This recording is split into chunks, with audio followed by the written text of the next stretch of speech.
Yo, my good people wa Kenya, Tanzania, hamngepeleka hiyo issue huko. Wacha ni wa address in Kiswahili ndio muelewe. Hamngepeleka hiyo issue huko. Mama Suluhu, mama wetu Suluhu Hassan. So kuona kitu unaweza fanyia maactivist wa Kenya ni kuwashika. Sasa wewe umekosa mtu wa kushika, unashika Martha Karua. Hapana, Tanzania. Muongee tu na mama yenu. Ni kama ashapewa 48 hours. Muongee tu na yeye na muone vile ata apologize. Juu saa hii kama Kenyans wamehack account ya polisi. Next ni kuhack account ya State House. Sijui ndo meta State House huko ama ndio jumba sijui mnaitaje. Hiyo Ikulu hiyo ndio next. Hamngefanya hivi Tanzania. Hapana, haikufaa kufika hapa.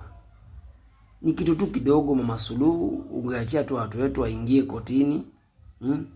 Wa gonge kidogo kizungu hapo, maana I think Tanzania kitu wameogopa ni hiyo kizungu ya kina Mutunga and Martha Karua, labda hawangeelewa. Now I know hiyo kizungu ya Kenya, malo ya Kenya labda ingewashinda. That's why waliamua wasiende huko kuonana na mzee Tundu Lissu. Sasa kitu blanda umefanya Mama Suluhu, huyo sasa umeshampatia popularity. Ushampatia sasa Tundu Lissu sasa again sasa watu wengi. Ungewaachilia. Juu the moment sasa umeshika wa Kenya, huyo jamaa sasa ndio ushampatia sasa mashabiki. In fact, sasa waanze kufunga border. Kama tulishaenda Uganda kupiga kura as Kenyans, trust me, tunakuja TZ. In fact, border ya Taita Taveta na border ya Lungalunga ufunge. Very soon we are coming for you. Juu lazima tupige kura huko sasa tukutoe.